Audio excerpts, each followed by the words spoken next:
After my husband passed away, my son snapped, "Mom, don't even think about laying a finger on Dad's $42 million fortune." His wife grinned, "It belongs to us now." But when the attorney started reading the will, their smug faces drained to pure terror. Imagine this: your world has just fallen apart, your husband of 40 years is gone, and your own son, with his wife by his side, is already plotting to strip you of everything, sneering as if your grief makes you nothing. They thought I was fragile. They thought I was done. But they had no idea what awaited them when the lawyer finally began to read the will. The day of Matthew's funeral was suffocating.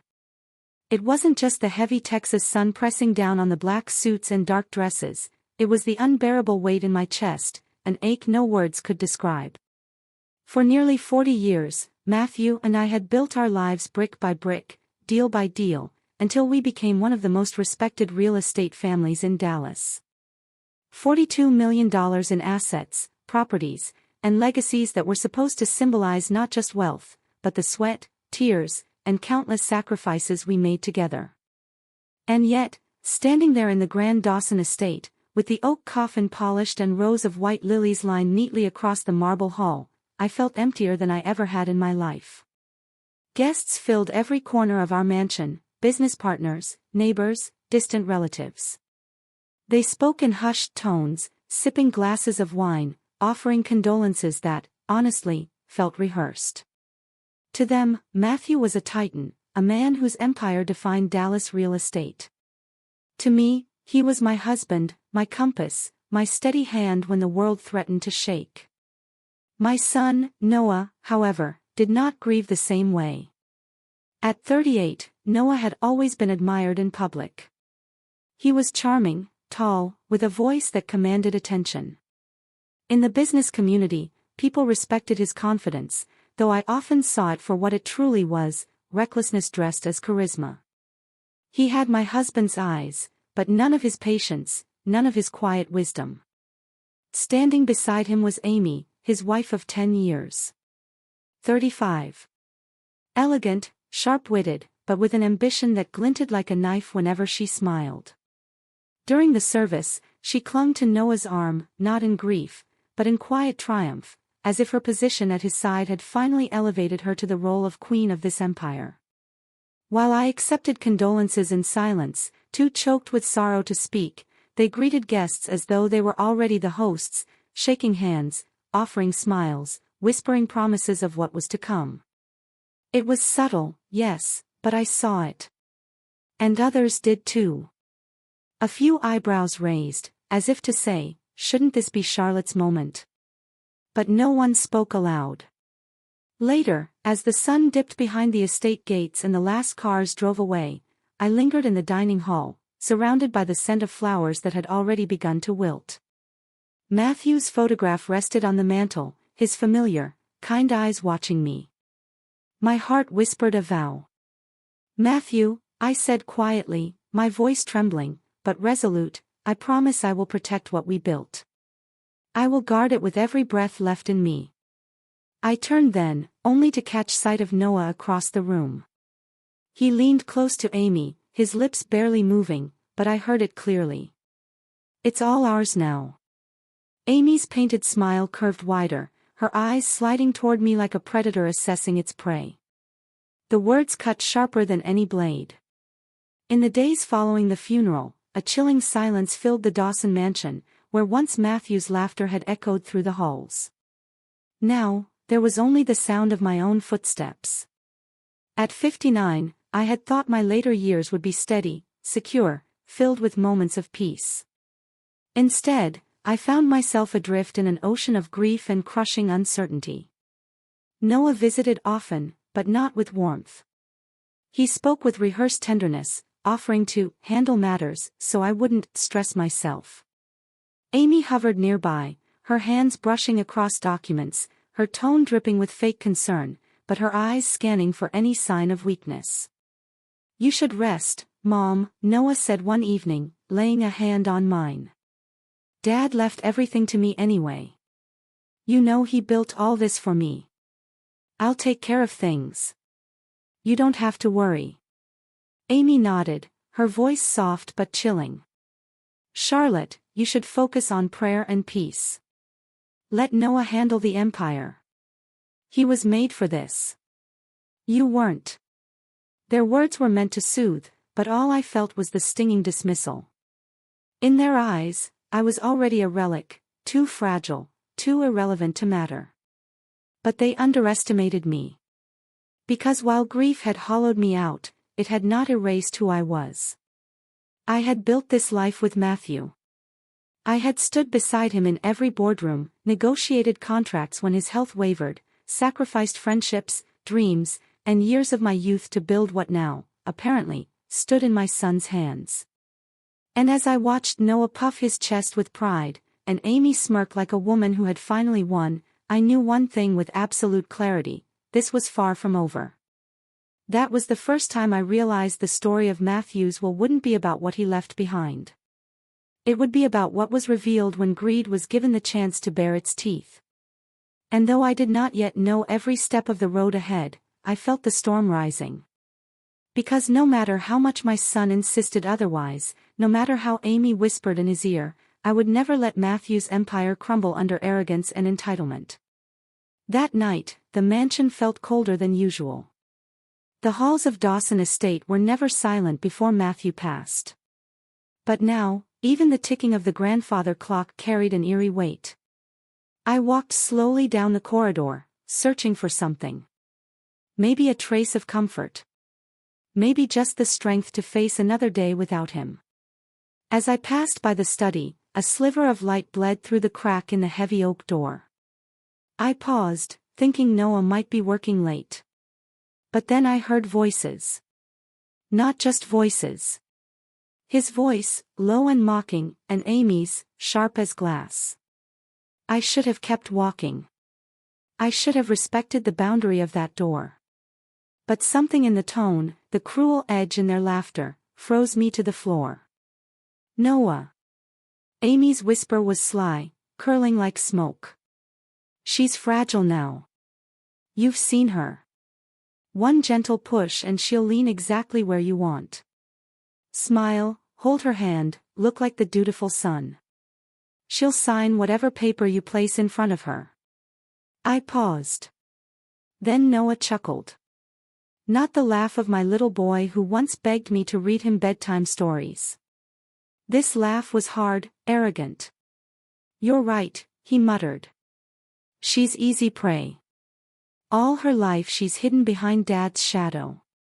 She knows nothing about running this empire. The moment I tell her it's complicated, she'll nod and hand me the pen. I felt my chest tighten as though the air had turned to iron. Amy's voice came again. Steady, confident. We'll draft something clean.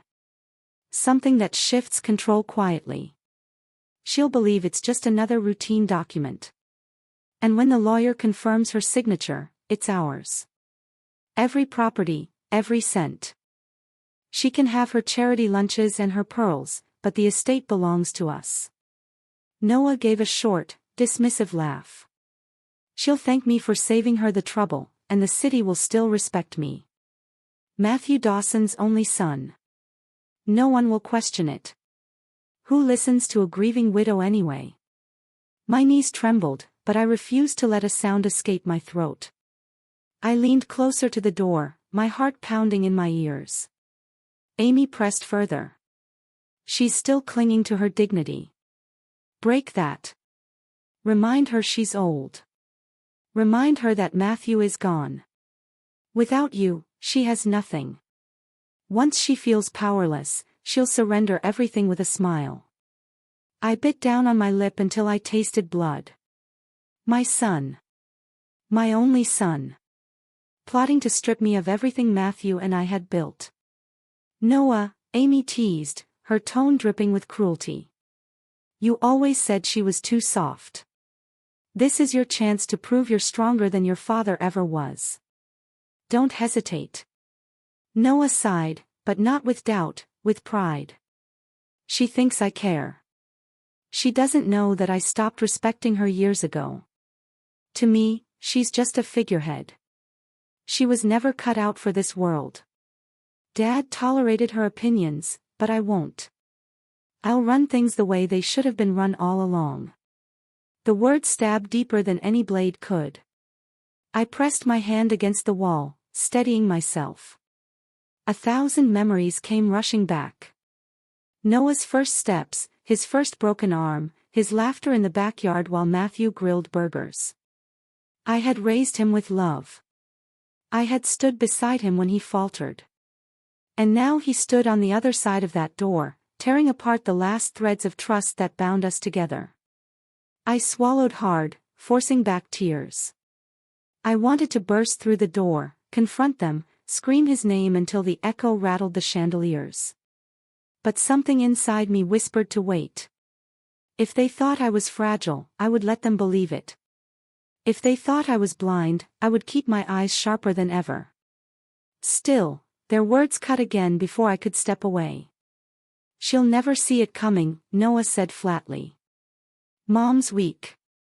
She'll fold like paper, and when she does, everything Matthew left will finally be mine.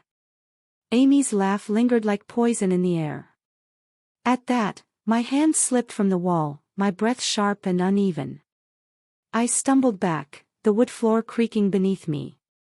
For a moment, I feared they'd heard, but their voices carried on, absorbed in their scheming. I walked away as quickly and quietly as I could, my slippers brushing against the Persian rugs, my heart hammering so loudly I thought it might give me away. By the time I reached my room, my eyes were burning. I closed the door, collapsed against it, and let the weight of their betrayal crush me. For a brief second, I prayed it was grief talking, that Noah's words were born of desperation, not malice. But I knew better. The tone in his voice was not of a son mourning his father. It was the voice of a man who had already crowned himself king. I stood in the darkness of my bedroom, fists clenched. My body trembled, not just from sorrow, but from the slow, steady birth of something else. Resolve. Matthew had trusted me to guard what we built. And I realized in that moment I could not crumble. I could not surrender. If Noah thought I would fold quietly into the shadows, he was mistaken. Yes, my son had betrayed me. Yes, his wife had sharpened his arrogance into a weapon. But they underestimated me, and I would make certain they lived to regret it. The morning after overhearing Noah and Amy's scheme, I felt as though the mansion itself had turned against me. Every portrait on the wall stared back in silence, as if asking why I was still standing there, letting betrayal breathe inside my home. I could not sleep. Could not eat. My hands shook when I tried to pour coffee, so I left. The drive to downtown Dallas was quiet, the sky cloudless and sharp. The city moved at its usual relentless pace, but I felt like an intruder in it, a ghost among people who still had lives untouched by treachery. My heart guided me to one place only, the office of John Hale. John had been Matthew's friend for over 30 years. They had built trust in business and in brotherhood. He had served as the family's attorney since Noah was a child. If there was anyone who could steady me, who could help me see past the fog, it was John. His office was tucked inside a tall stone building with brass handles that gleamed in the morning sun. I pushed open the door, the scent of leather and polished wood greeting me like an anchor. His secretary, a woman in her 50s with kind eyes, recognized me instantly and ushered me in without question. John stood from behind his desk when he saw me. His hair had turned more silver than brown, but his frame was still solid, his presence steady. He stepped forward, clasping my hands firmly. "Charlotte," he said, his voice heavy with both grief and affection. "I was going to call you today. I didn't want to disturb you too soon after Matthew's passing." My throat tightened, but I managed to nod. "John, I need to know. Did Matthew leave something behind? Something that explains what I should do now?" For a moment, John studied me with eyes that saw too much. Then he motioned for me to sit. His office was lined with bookshelves that reached the ceiling. Law journals stacked neatly, photographs of his family scattered among them. He lowered his voice. "Yes, Charlotte," he said slowly. "Matthew left a sealed will. He instructed me not to open it until a formal reading with the family present. But he also wrote me a letter, a private note, anticipating this very moment." The words hit me like thunder. I leaned forward, gripping the armrests. He knew. John nodded. Matthew suspected Noah might allow greed to cloud his judgment. He trusted you would need guidance. He wanted to ensure you weren't blindsided. I felt my stomach twist. A mix of sorrow and pride surged through me. Sorrow that Matthew had doubted his own son. Pride that he had trusted me with the strength to carry on. What did he say in the letter? I whispered. John opened a locked drawer and retrieved an envelope, its edges yellowed slightly from time. He handed it to me with careful hands. "This is yours to keep, but I can tell you the essence of it. Matthew wanted Noah to learn responsibility the hard way. He didn't want to reward arrogance or entitlement. He wanted his legacy protected, not consumed." I pressed the envelope to my chest as though it were Matthew's hand resting there again. John continued, his voice steady. "The will itself will speak clearly, but Charlotte, you must prepare yourself. Noah may fight it. Amy will certainly push him to challenge every word. This could get ugly." I drew a long breath, feeling the shift inside me. Last night, I had been a woman crushed under the weight of betrayal. But now, hearing Matthew's foresight, holding his words in my hand, I felt a current of strength rising. "I won't let them destroy what Matthew built," I said firmly. "If this is his will, his last wish, then I'll protect it with everything I have." John leaned back, studying me. There was something like relief in his expression, as if he had feared I would crumble. "That is exactly what he hoped you would say.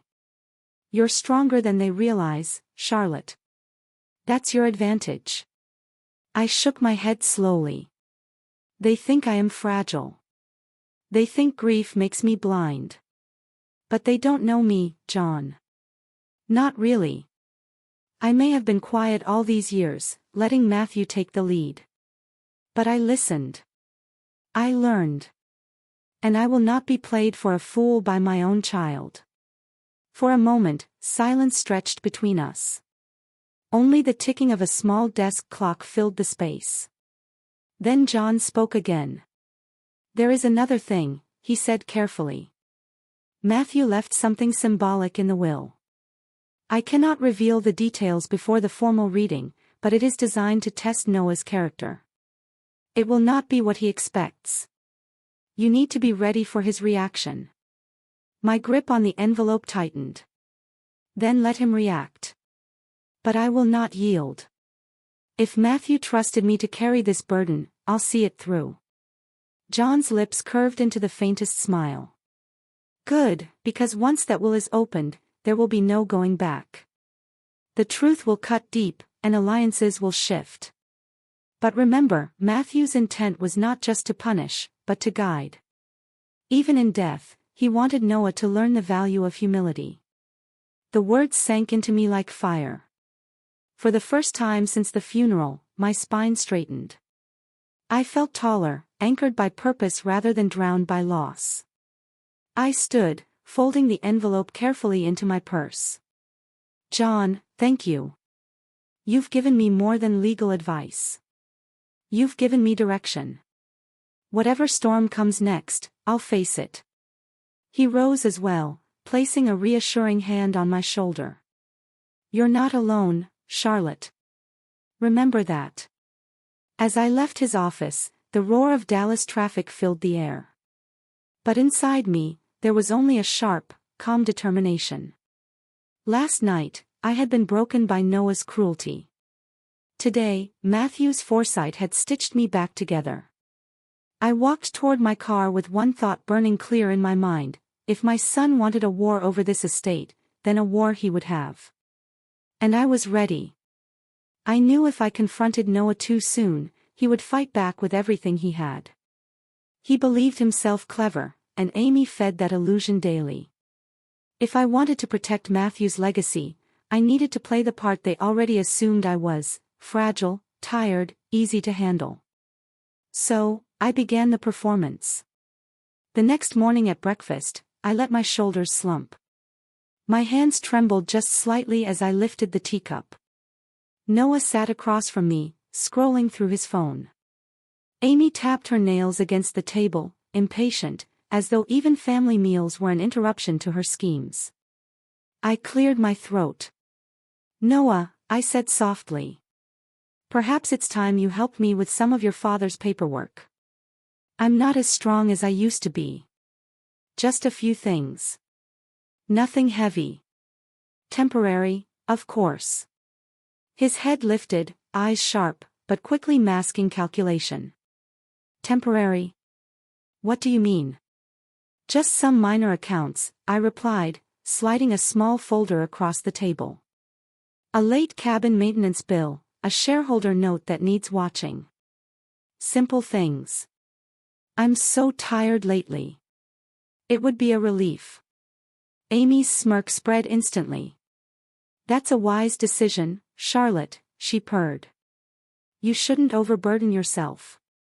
Noah can handle these. He's good with numbers." I smiled faintly, eyes lowered, letting them see only the outline of weakness. Inside, I measured every flicker on Noah's face.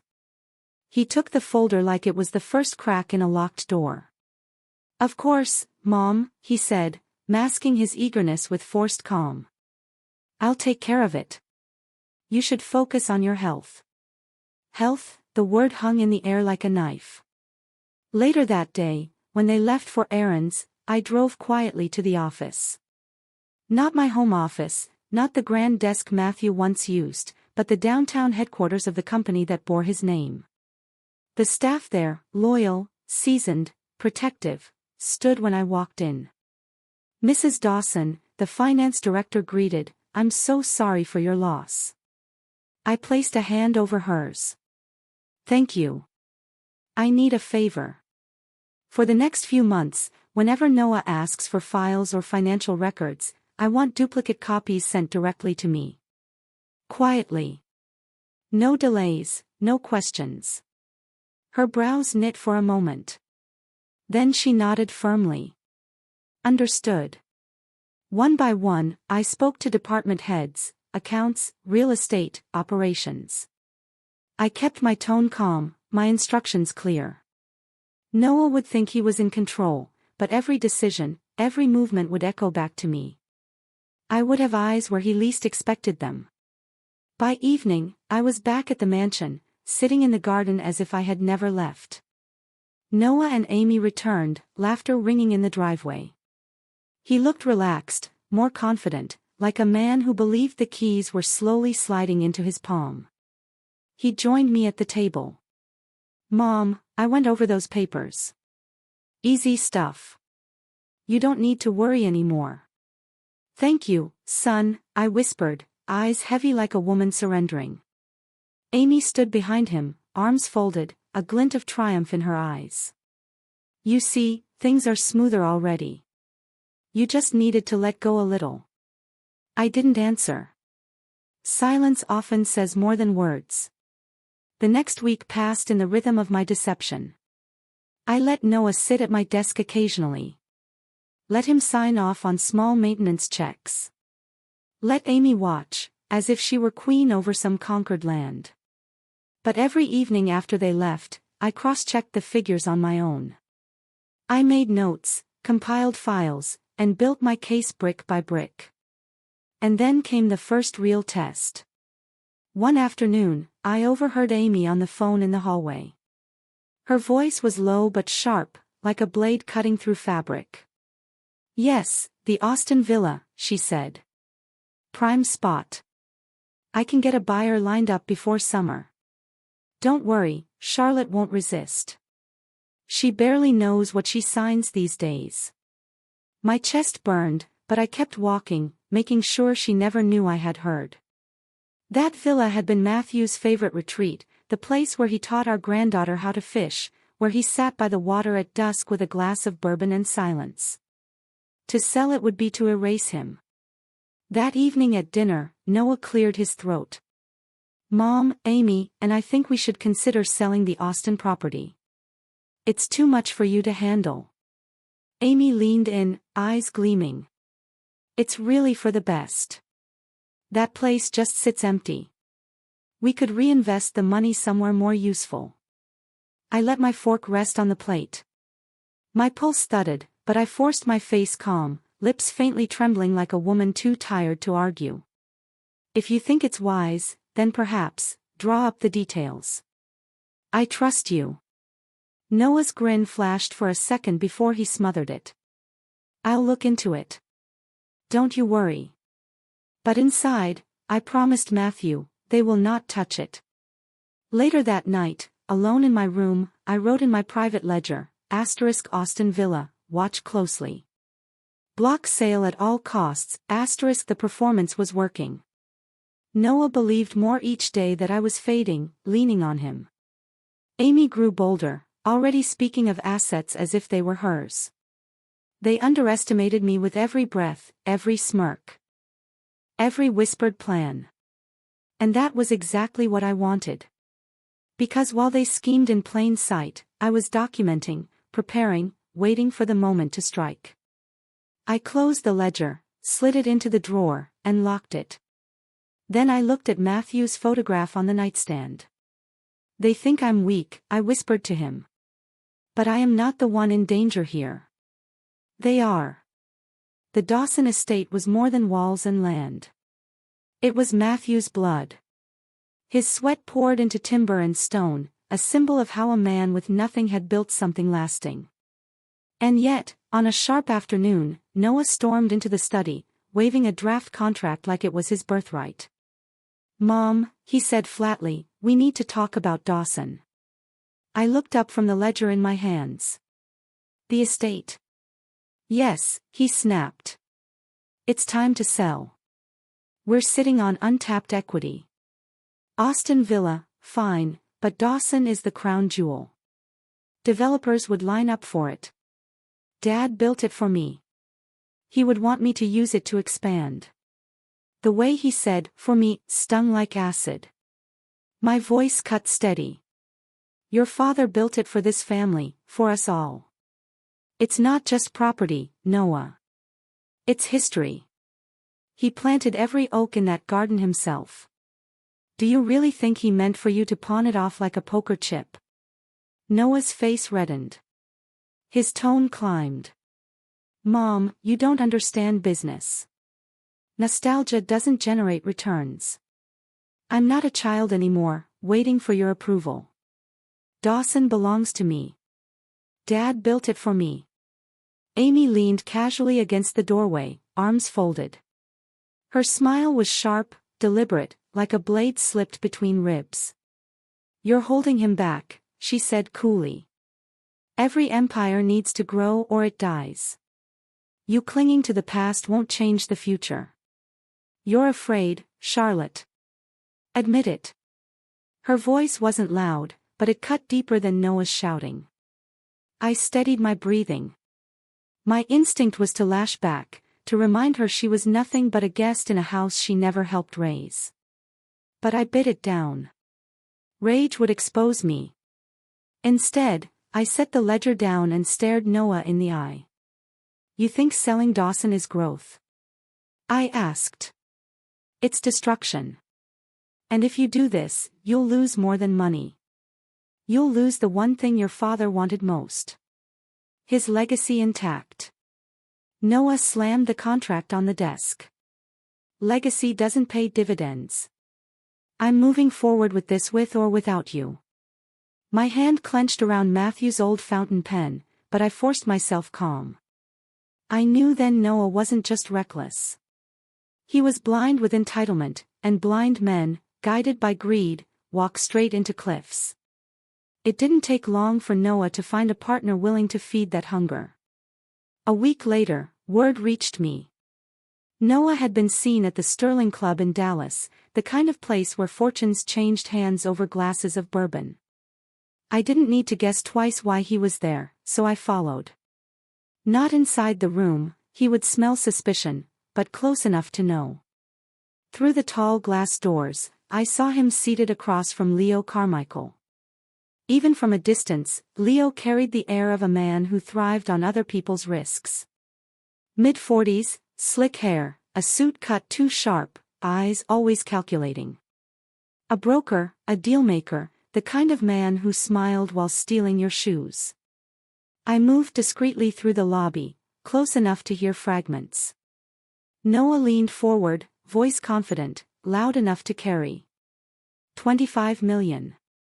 A flagship restaurant in Uptown. Dawson-branded exclusive dining, corporate events, private suites. It'll be the talk of Dallas. Leo swirled his drink, amused. And the capital. I can liquidate assets, Noah said. Dawson Estate may be part of the company portfolio. And with your backing, doors open fast. We're talking double returns in under 2 years. Leo's grin spread slowly. Double? That's ambitious. Risky. But the Dawson name, it still carries weight. He tapped a finger against the table, savoring the calculation. All right, I'll vouch. I'll bring in investors, smooth the banks, guarantee credibility. You deliver me a cut, 10% off the top. Done, Noah said instantly. Almost too eagerly. I clenched the railing where I stood hidden. Matthew's name, his reputation, being traded like cheap currency. Leo leaned closer, his tone dropping, but I caught the edges. But listen, kid, this only works if you're bold. No hesitation. You want to play in the big leagues? You burn the past. No more mother. No more sentimental anchors. Clear. Noah straightened his shoulders, chest puffed like he'd been knighted. Clear. Amy appeared beside him moments later, draping her hand over his arm, flashing that same victorious smirk. She whispered something that made Leo laugh. The three of them toasted as though a kingdom had been secured. I stepped back into the shadow of a column, my pulse hammering. In that moment, it was no longer about Noah stumbling. He was sprinting headlong into a pit, selling Dawson, gutting the company, handing Matthew's honor to men like Leo, who saw legacy only as leverage. Driving home, I replayed their words, their gestures, every smug smile. By the time I reached the estate gates, I knew this was no longer a family dispute. It was war. Noah wasn't just risking money. He was risking our name, our foundation, everything Matthew had sworn to protect. Inside the house, he passed me in the hall, his face lit with reckless energy. Big things are coming, Mom, he said. Bigger than you ever imagined. You'll thank me one day. I stopped him with a look. Noah, remember this. Every empire built too fast collapses twice as hard. He laughed, shaking his head. That's your problem. You don't think big enough. Leo gets it. Amy gets it. You don't. And then he walked away. Alone in the silence, I pressed my hand against Matthew's portrait on the wall. They think I'm powerless, I whispered. But they have no idea who they're playing with. I thought Noah's arrogance had already reached its peak. I was wrong. The following week, he started carrying a folder into every meeting. A thick binder with Dawson embossed on the cover. At first, I assumed it was nothing more than his notes, but then whispers reached me. He wasn't just saying, heir apparent. He was showing people something, a document. At a dinner with 2 board advisors, I saw it myself. He spread out a clean, cream-colored sheet, the kind of paper our lawyers used for drafts. Across the top, in bold, it read, Last Will and Testament of Matthew Dawson. My stomach clenched. He spoke with a steady, rehearsed confidence. Of course, nothing is official until the reading next week, but this was my father's intent. His signature is right there. He wanted me to carry Dawson Enterprises into its next phase. I owe it to him to act swiftly, to capture opportunities before they pass. The advisors nodded as if reassured. None of them noticed or cared that the page lacked a seal, a notary stamp, any sign of legal completion. To their eyes, it looked legitimate. To them, it was enough. Later that night, I confronted him in the hallway. "Noah, what did I just see?" I demanded. He didn't flinch. "A draft, Mom. A draft that reflects Dad's wishes. You can fight me all you want, but this company needs a leader willing to act.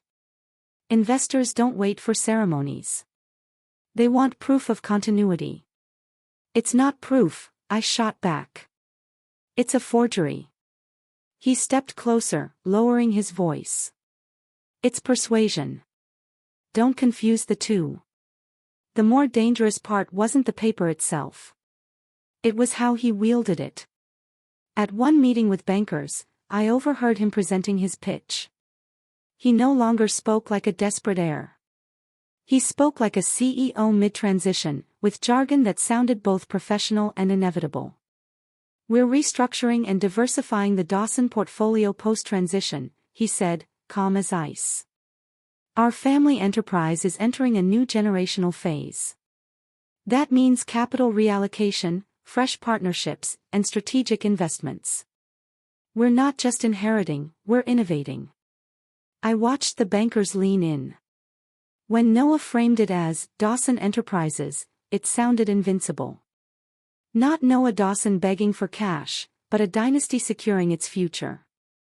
Amy chimed in smoothly, her tone dripping with confidence. "What you're seeing here is generational succession at its finest. The market trusts stability, and Dawson Enterprises represents exactly that." They had built a performance, one that made Noah appear unstoppable. The deals themselves were cunningly shaped, not outright commitments, but instruments designed to trap. I managed to glance over one of the agreements Noah brought home. It wasn't a finalized contract. It was a letter of intent, an LOI. At first glance, it seemed harmless, just an expression of interest, but buried in the clauses was the poison. The text read, "Party B agrees to reserve exclusive rights to participate in the Dawson investment project for 30 days. In exchange, Party A will deposit an earnest sum of X dollars within 10 business days following the probate hearing. Should Party A fail to deliver, a breakup fee equal to 15% of the project value shall be due immediately." 15% of $25 million. Nearly $4 million. Money that would never come back. He was gambling with liabilities he didn't even own yet. Worse, every document bore his father's name as a shield, turning Matthew's reputation into collateral. One evening, I entered the study to find Noah at the desk drafting emails. Amy was at his shoulder, scrolling through numbers on a tablet. "Noah needs reassurance," she said. "He wants to know the money will clear after probate." Noah replied without hesitation. "Tell him the funds are as good as delivered. This is Dawson Enterprises. We don't default." I cut in from the doorway. "You mean you don't default yet?" They both looked up. "You're walking a thin line," I said, "making promises with assets you don't control. Waving a draft will in people's faces like it's gospel. Do you know what happens if one of them sues?" Noah's jaw tightened. "Mom, don't undermine me in front of Amy. You keep living in fear, but I'm building. Dad wouldn't want hesitation. He'd want boldness." Amy added almost sweetly. "He's right, Charlotte. The world rewards decisiveness. You clinging to procedure only makes him look stronger by comparison." I stared at both of them, their arrogance feeding each other, and felt the weight of Matthew's portrait looming over the room. Within days, rumors began spreading in the market. Dawson was restructuring, shifting into hospitality, leveraging assets for growth. Some believed it, others doubted, but all were talking. And behind those rumors, I knew were Noah's staged documents and empty assurances. At a luncheon in Fort Worth, he stood at the head of a long oak table, investors lining both sides. He held up the same draft will like it was a banner.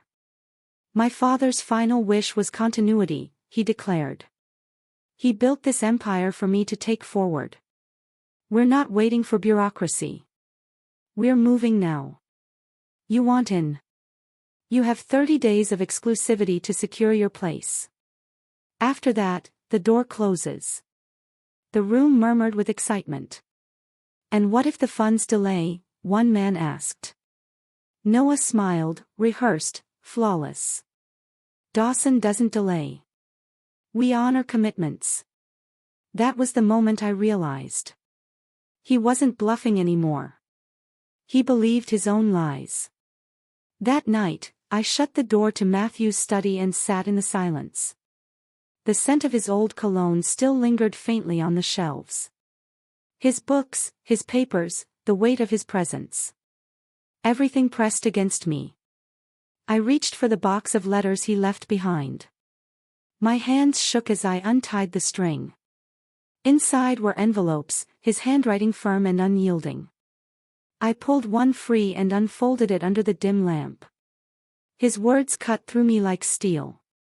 Asterisk, if Noah falls into greed, let him taste the consequences. Only then will he learn. Asterisk, I whispered to the empty room, Matthew, I'll see this through. My voice cracked, but my resolve tightened. I read the letter twice, then 3 times. Each line was Matthew's foresight, his understanding of our son's weakness. He had known.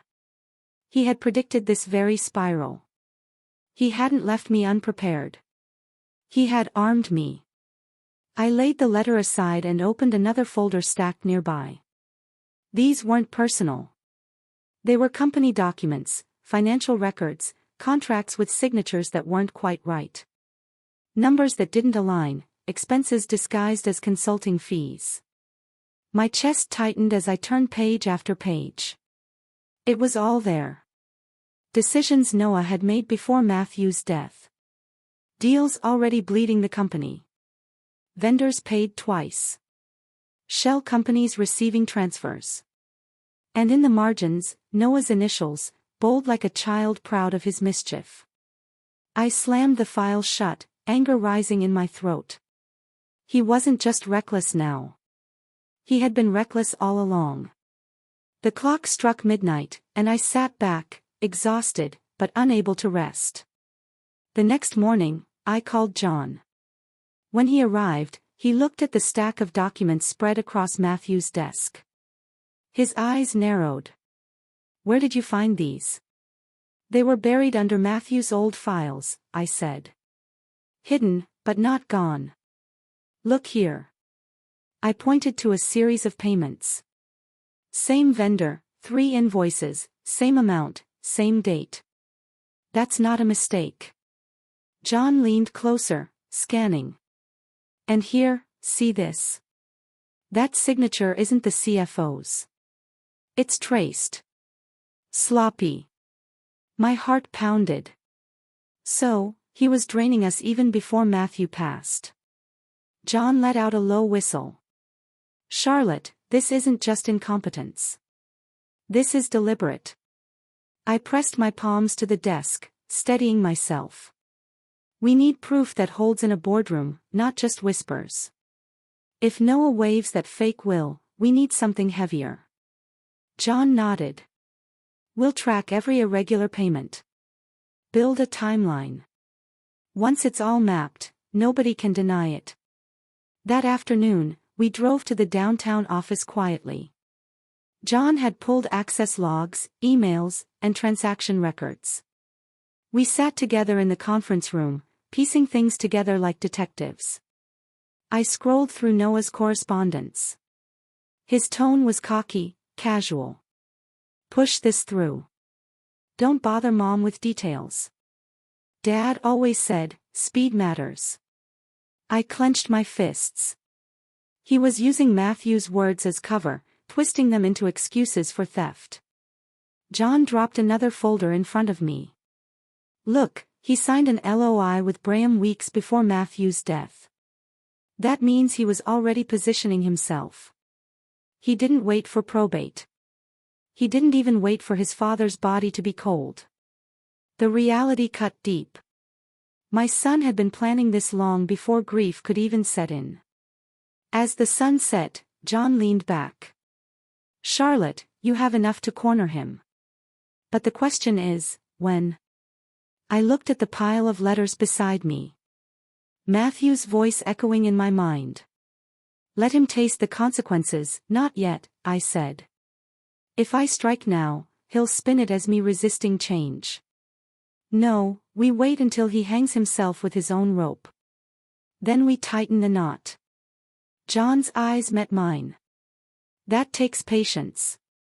Patience, I said coldly, is all I have left.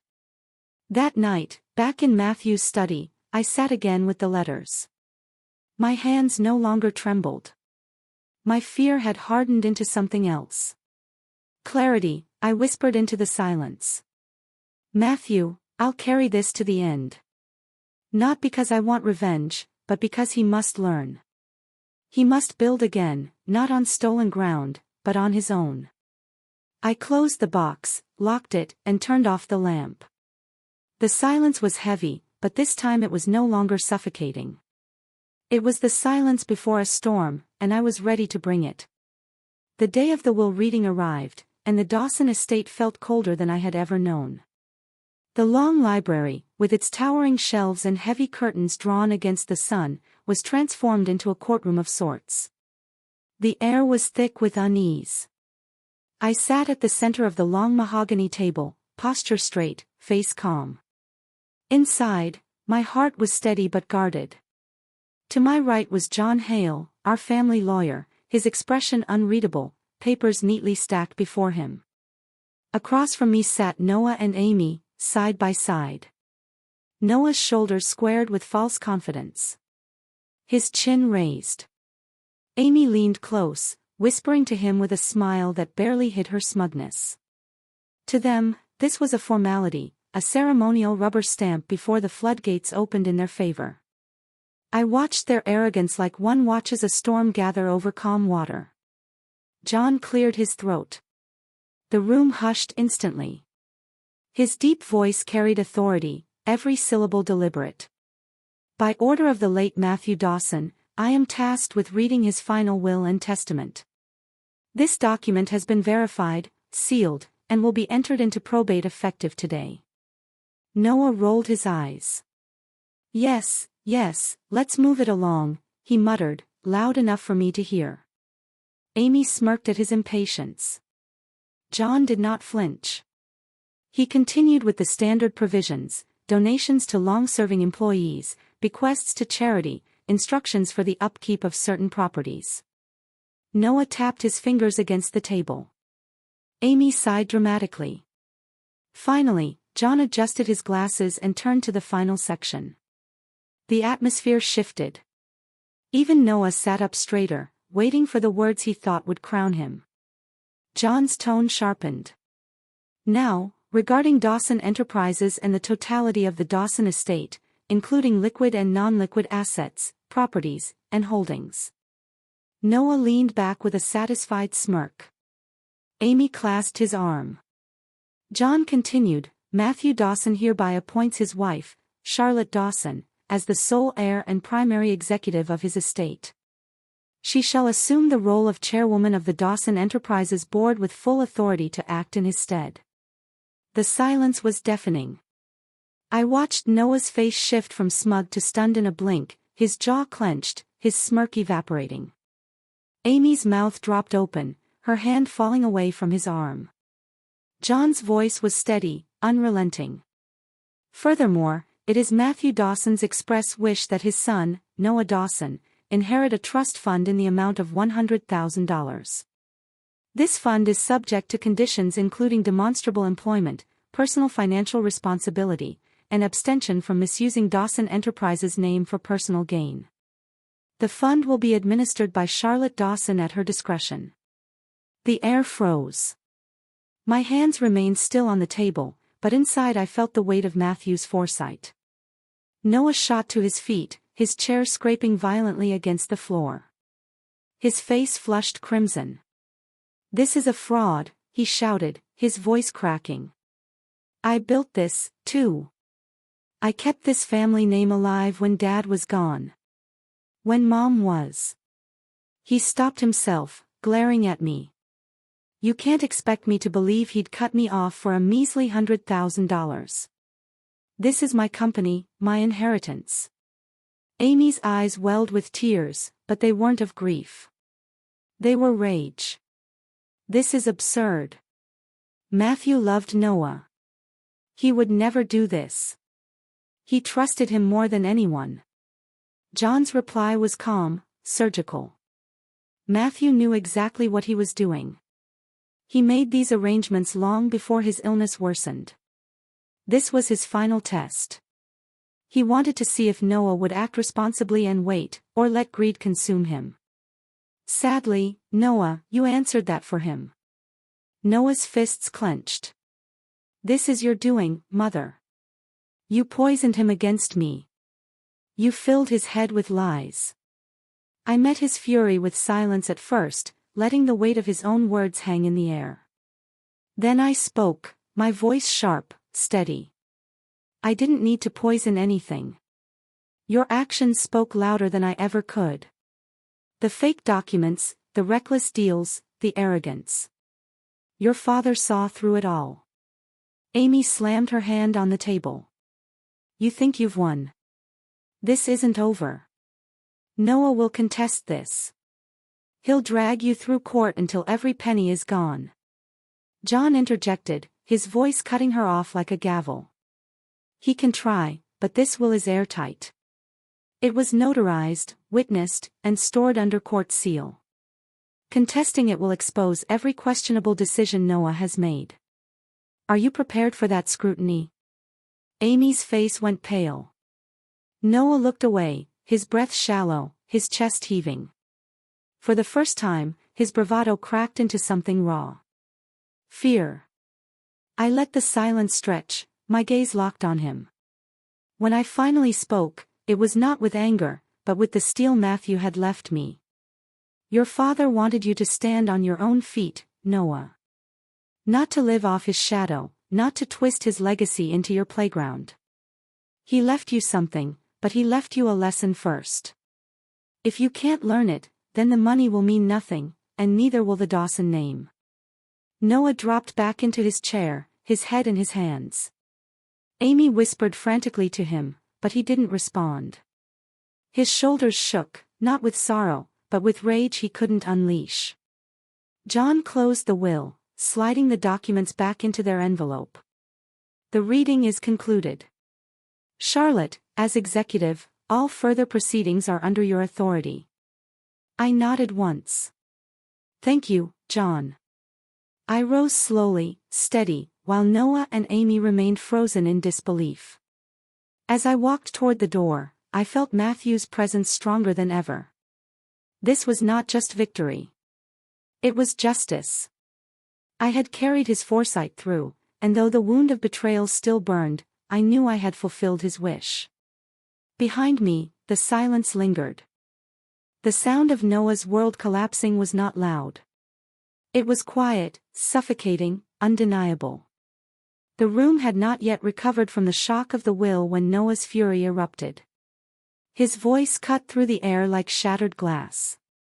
"This is fake," he shouted, slamming his hand on the table so hard the papers trembled.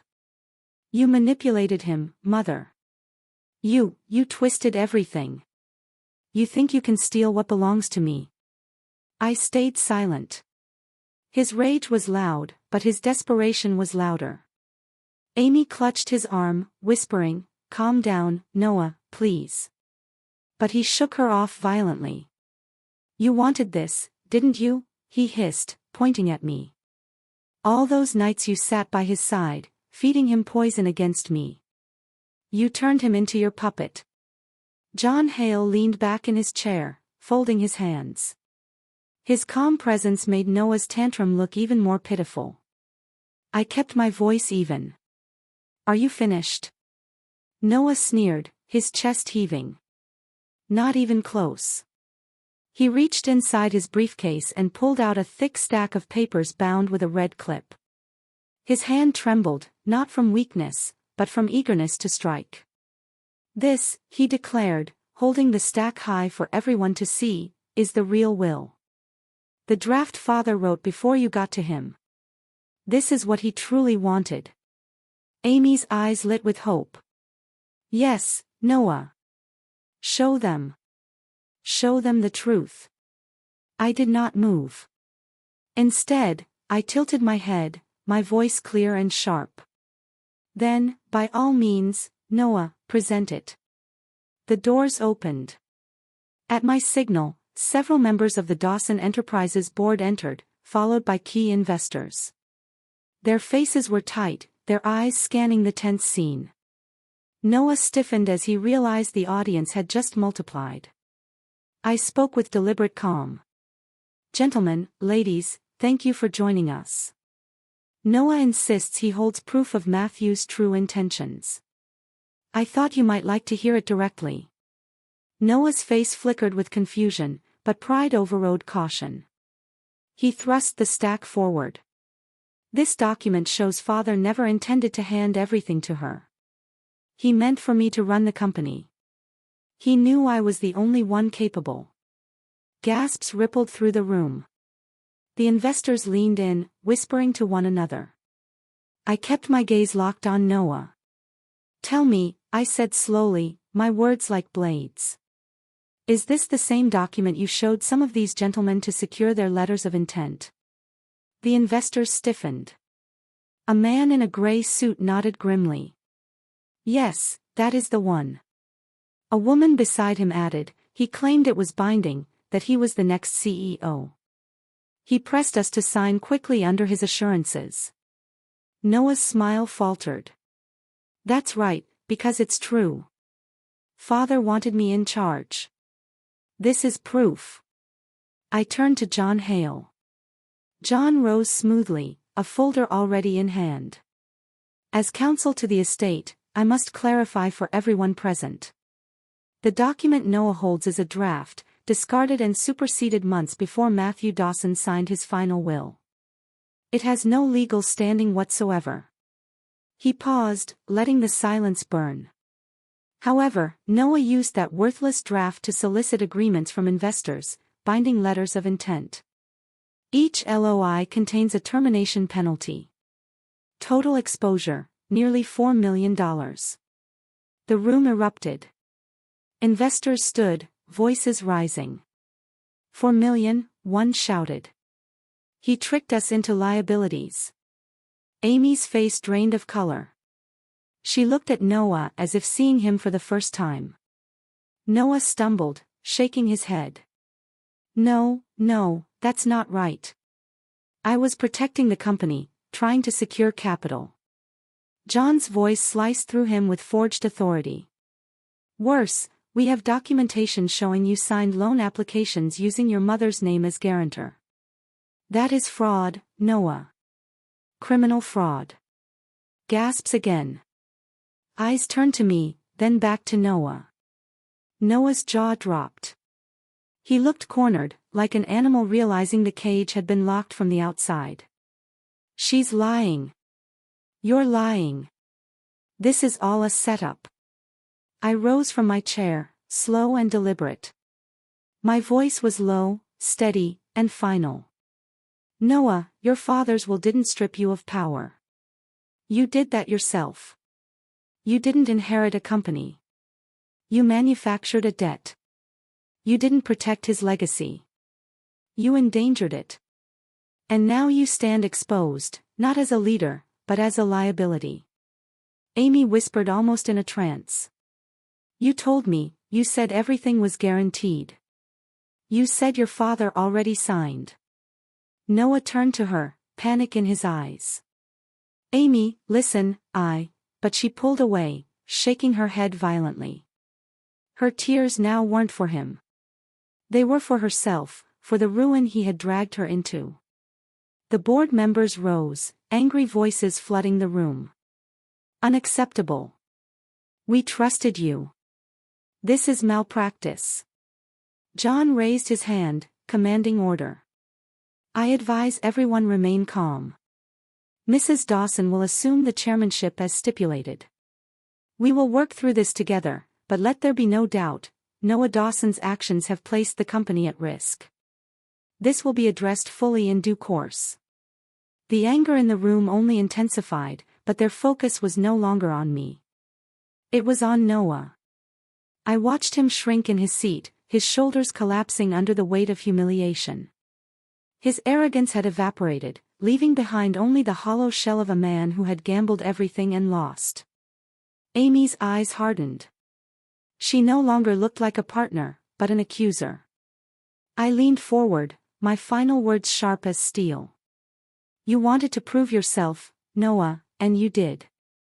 You proved to everyone here that greed, deception, and recklessness are your true inheritance, not Dawson Enterprises. The silence that followed was absolute. The board's anger, Amy's shock, John's authority, it all pressed down on him until he could no longer lift his head. The trap had closed, and it hadn't been set by me alone. It had been set by Matthew, by every choice Noah made, by every lie he told. When I finally stood to leave, I didn't look back. I didn't need to. The sound of chairs scraping, investors demanding answers, Amy's sharp voice cutting at Noah. Those noises told the whole story. He had wanted power. Instead, he inherited disgrace. And I, for the first time since Matthew's passing, felt the weight begin to lift. When the heavy oak doors finally closed behind the last guest, silence fell over the grand room. The long mahogany table still bore the scattered documents from the reading, but the air had shifted. No more lawyers, no investors, no audience, just me and my son. Noah stood rigid, his chest heaving, his eyes burning with a humiliation that hadn't yet turned into words. I didn't gloat. Victory had no sweetness when it came at the cost of a son's ruin. I reached into my handbag and pulled out a sealed envelope. The handwriting on the front was unmistakable, Matthew's strong, steady script. My hand trembled as I held it out. Noah, I said evenly. This is from your father. He wrote it for you, for this moment.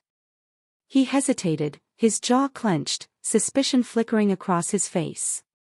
But his fingers still reached for the letter, as if some part of him needed to hear his father's voice again.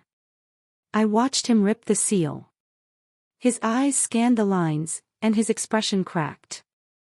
His lips quivered, his shoulders slumped. For the first time that day, Noah didn't look like a man fighting for power. He looked like a boy who had lost his way.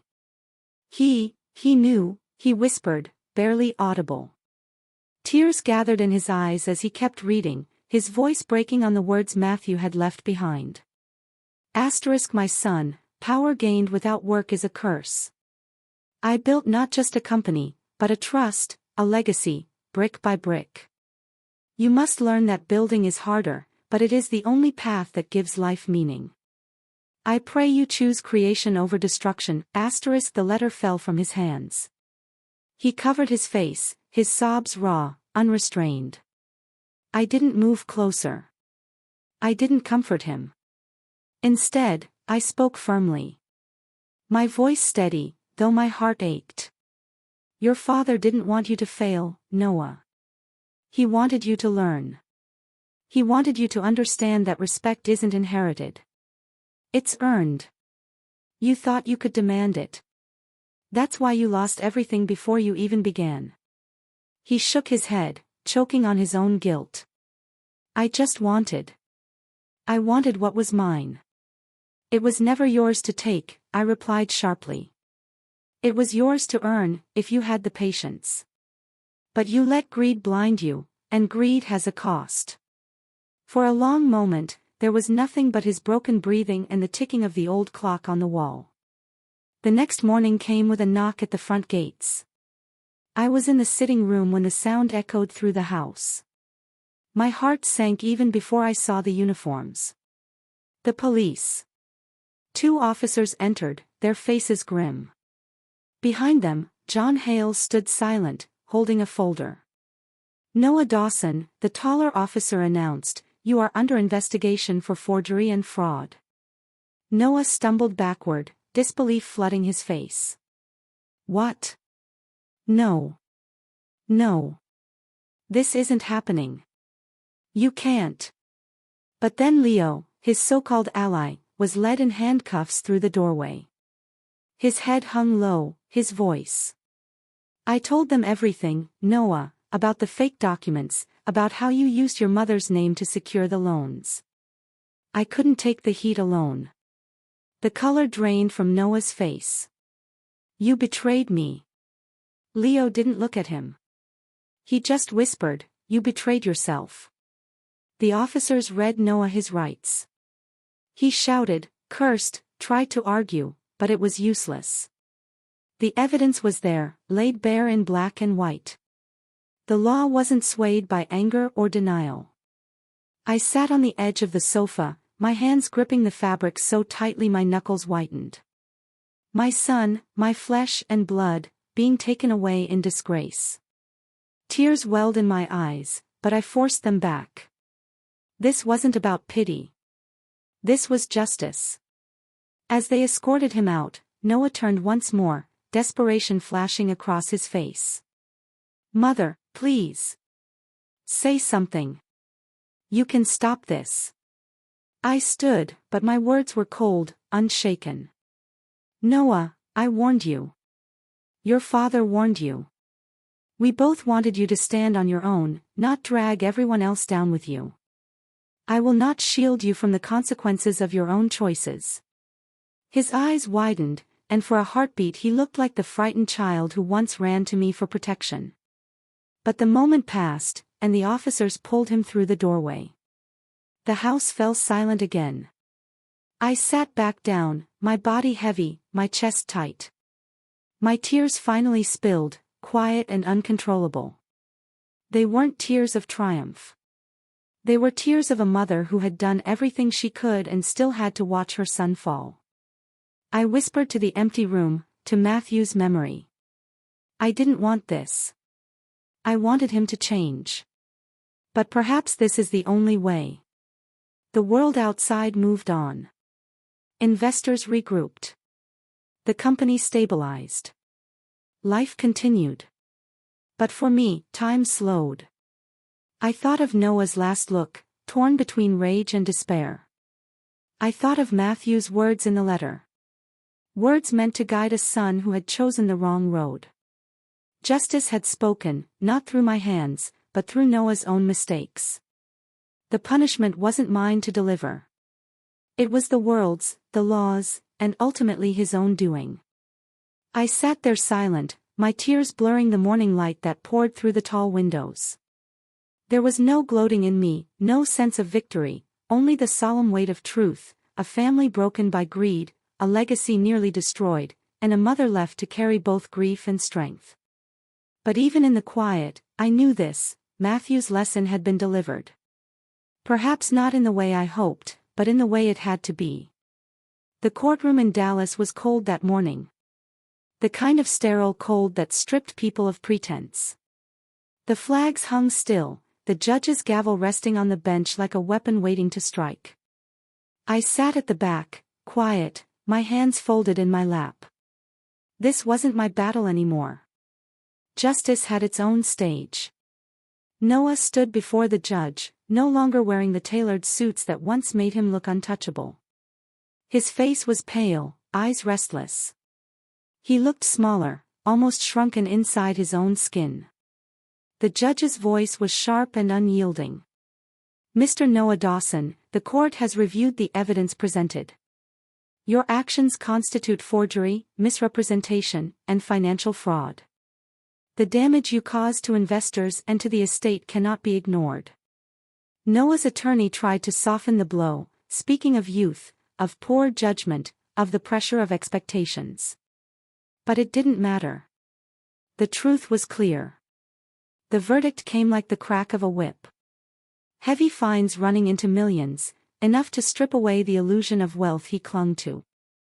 Permanent stain on his reputation, blacklisted from holding executive power in any registered corporation. And then the words that silenced even the whispers in the room. You will no longer be recognized as a lawful trustee of the Dawson estate. The trust shall remain under protection of its rightful guardianship. Noah staggered as though the bench had physically struck him. His lips parted, but no words came. Amy was there, sitting 2 rows in front of me. Throughout the trial, she had worn her usual mask of poise, but I saw the cracks forming. When the sentence was spoken, she didn't reach for Noah's hand. She didn't look at him. She stood, her heels echoing against the tile, and walked out without a word. The sound of the door closing behind her was louder than the gavel. Noah turned, desperation flashing across his face. Amy, wait. But she didn't. She never looked back. The courtroom emptied slowly, reporters scribbling, investors muttering, strangers avoiding Noah's eyes as if disgrace might rub off on them. I remained seated until the crowd thinned. When I finally approached him, he was slumped on the bench, his tie loosened, his hands shaking. Mother, he whispered, his voice raw. They've ruined me. I met his eyes, steady and unflinching. No, Noah, you ruined yourself. They only held up the mirror. He shook his head, his breath shallow. Amy's gone. The company's gone. My name, everything. His voice cracked. What am I supposed to do now? I didn't answer. Some questions had no comfort, only truth. The weeks that followed were merciless. The press had a feast. Headlines painted him as the prodigal son turned criminal. Photographs showed him leaving court, shoulders bent, surrounded by flashing cameras. Business journals stripped away his former title of heir apparent, replacing it with fraudster, disgraced, fallen. Investors he once charmed now spoke his name with contempt. Invitations dried up. Friends vanished. Even old acquaintances avoided him in public, fearful of association. I heard whispers from mutual contacts. Amy had filed for separation. She had left for New York, reclaiming her maiden name. She sold the jewelry he had given her, moved into a high-rise downtown, and never mentioned him again. For Noah, the punishment was not just financial. It was social exile. One afternoon, months later, I saw him again. Not in a courtroom, not surrounded by lawyers or officers, but at a small coffee shop on the edge of town. I had gone there to meet a friend. Through the window, I spotted him alone at a corner table, hunched over a laptop, his clothes simple, his face gaunt. He looked nothing like the man who once strutted into boardrooms. He was just another customer, lost in the crowd. I stepped inside. He saw me and froze. His eyes widened, shame flooding his face. I walked to his table, my footsteps measured. Noah. He lowered his gaze.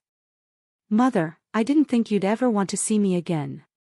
I didn't come here for you, I said truthfully. Then after a pause, I sat across from him. But now that I'm here, I will say this. You're still breathing. That means you still have choices. He swallowed hard, his voice barely above a whisper. I've lost everything. I'm nothing now. I leaned in, my words sharp, but not cruel. You were nothing when you thought everything belonged to you. Now, stripped of it all, maybe you have the chance to become something real. He blinked rapidly, struggling to hold back tears. I don't even know where to start. Start where everyone else starts, I told him. From the bottom. You wanted to be a builder. Build. Not with stolen trust or borrowed names. With your own hands, one day, brick by brick. If you have the strength. For a long time, he said nothing. His jaw tightened, his shoulders straightened slightly. There was no sudden redemption, no grand promise, just a faint nod, as if some corner of him finally heard what had always been spoken. In the months that followed, I heard fragments of his new life. He rented a modest apartment, sold the last of his luxury possessions, and began working with a small logistics firm. Not as a director, but as an assistant. He carried boxes, filed papers, drove deliveries, menial tasks for someone who once demanded obedience. But for the first time, the work was honest. Neighbors told me he often kept to himself. No lavish parties, no extravagant gestures. Some evenings he sat outside his building with nothing but a notebook, scribbling furiously as if trying to map a future no one could hand to him. And though he never came to me for help, I sensed he had begun to taste what Matthew wanted him to understand: the value of building, not taking. As for me, I didn't watch with bitterness or glee. I carried my own burden. A mother's heart never stops aching, even when justice is served. But I also carried the truth. Punishment, though harsh, had carved away the illusions. The judge had spoken. The law had stripped him of power. Amy had walked away, and society had turned its back. Now it was up to Noah to face the hardest sentence of all. Life itself, without the safety net he once believed unshakable. I closed my eyes one evening. Matthew's words echoing in my memory. Power gained without work is a curse. For the first time, I believed Noah might finally be learning that lesson. 3 years had passed. Time didn't heal everything, but it forced change, whether we wanted it or not. I sometimes drove past the edge of Dallas, where the city gave way to quiet neighborhoods. There, tucked between a laundromat and a hardware store, was a modest office with a faded sign that read, Dawson Logistic Services.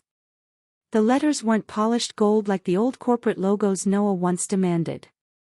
They were painted by hand, chipped at the edges, but still standing. I walked in once, unannounced. The office smelled of coffee, paper, and sweat. Inside, Noah sat at a desk that barely fit the room.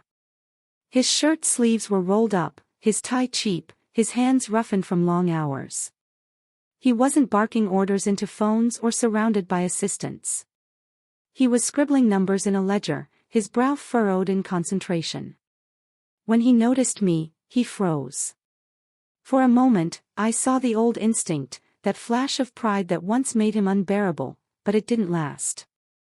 His shoulders dropped. He stood quietly like a man acknowledging reality. "Mother," he said, voice steady, but tired. I nodded. "You're working?" "Yes." His answer was short, almost clipped. But then he added, "It's not much. Deliveries, paperwork, invoices. But it's mine. And I'm learning." His tone wasn't defensive. It was different, measured, grounded. He no longer spoke to impress. He spoke because the words were simply true. I didn't praise him. He didn't need my applause. He needed to keep going. Ethan, his son, had grown fast. 14 now, taller, his voice deepening, but his eyes still bright. He visited me almost every weekend, filling the house with an energy I thought I'd lost forever. One Saturday afternoon, he burst through my garden gate with a grin stretched ear to ear. He carried a notebook, its pages filled with sketches and ideas. "Grandma," he said breathlessly, dropping beside me on the bench. "One day I'll build a company, a real one, bigger than Dad ever dreamed of. But not the wrong way. I'll build something that makes you proud." His words were sharp, ambitious, but his eyes carried sincerity. I placed my hand on his. "Do it with honesty, Ethan. That's the only way it lasts." He nodded fiercely, as if sealing a pact. Sometimes I wondered if Noah had heard his son speak that way. If he did, maybe it hurt. Maybe it healed. Maybe both. Life didn't erase Noah's mistakes. Dallas society remembered. Doors stayed closed. Invitations lost in the wind. When his name appeared in news articles, it was still followed by words like disgraced or convicted. But slowly, he carved out a corner of respect. Not fame, not wealth, but the kind that came from showing up every day, doing work no one else wanted, and not running away. I heard whispers from people in town. He's stubborn. He works late. He doesn't cheat anymore. That anymore was a wound, but also a warning. Sometimes Ethan told me about visiting his father's office. He doesn't talk much, Grandma, he said once, but he listens now. He asks me questions about school. He even packed me lunch last week. Those words cut me deeper than any verdict. It meant Matthew's letter had not been wasted. Some part of Noah was still alive, still capable of learning, even if it took ruin to reach it. But I didn't fool myself. Forgiveness wasn't simple. A mother's heart bends but doesn't break. Yet it remembers every scar. I hadn't forgotten the humiliation, the betrayal, the cruelty he once showed me. I never would. One evening, Noah came to the house. He stood at the doorway like a guest instead of a son. His face was lean. His hair streaked with gray, though he was still young enough to fight it. I wanted to say, he paused, struggling. Words had always come easily to him when he lied, but truth slowed him down. I can't undo what I did. I know that, but I'm trying not to waste what's left. I held his gaze. That's between you and your conscience, Noah. Not me. He nodded. I understand. He didn't ask for forgiveness. He didn't beg. He simply accepted the weight. That, in its own way, was growth. 3 years taught me something Matthew always knew. Punishment doesn't end in a courtroom. It lives in choices made afterward. Every time Noah walked into that small office, he carried his punishment with him. Every time Amy's absence followed him home at night, he felt it. Every headline that still called him a fraud was a reminder. But in the silence between all that noise, he had the chance to become a man, not just an heir. Ethan was the bridge. The boy saw both worlds. The father who fell, the grandmother who stood firm, and from that he drew his own path. One late afternoon, I sat in my garden. The sun was low, painting the sky with orange and violet. The flowers rustled in the breeze, and the air smelled faintly of earth and roses. Ethan had just left after dinner. He hugged me tightly, whispering, "I'll make you proud, Grandma. You'll see." His footsteps faded down the path, leaving me in the hush of twilight. I closed my eyes and breathed. And in that silence, I spoke to Matthew. "Matthew," I whispered, "I did what you asked. I gave him a chance. Not forgiveness, not indulgence, but a chance. He stands now on his own feet. He no longer mocks, no longer takes. He works, Matthew. He bleeds for it. That was your wish, wasn't it? That he learns the worth of sweat over shortcuts." I felt the weight lift. Not entirely, but enough. Enough to know I had honored my husband's wish. Enough to believe the cycle might break with Ethan. The garden grew darker, the first stars pressing against the sky. I sat there alone, but not lonely. My hands folded in my lap. For the first time in years, I allowed myself to hope. The screen would close here, not with triumph, not with spectacle, but with truth. That justice had been served, that consequences had been paid, that even in ruin, the seed of change could grow, and that a grandmother scarred but unbroken had kept her promise to her husband, to herself, and to the family name. This story is a testament to the fact that even in the deepest grief, strength can be found, and justice can be served. It also shows us that while some bonds are broken forever, others can be painfully, slowly rebuilt. What part of Noah's journey resonated most with you? Do you believe a change born from consequences can ever truly be as meaningful as one born from conscience? I'd love to read your thoughts in the comments below.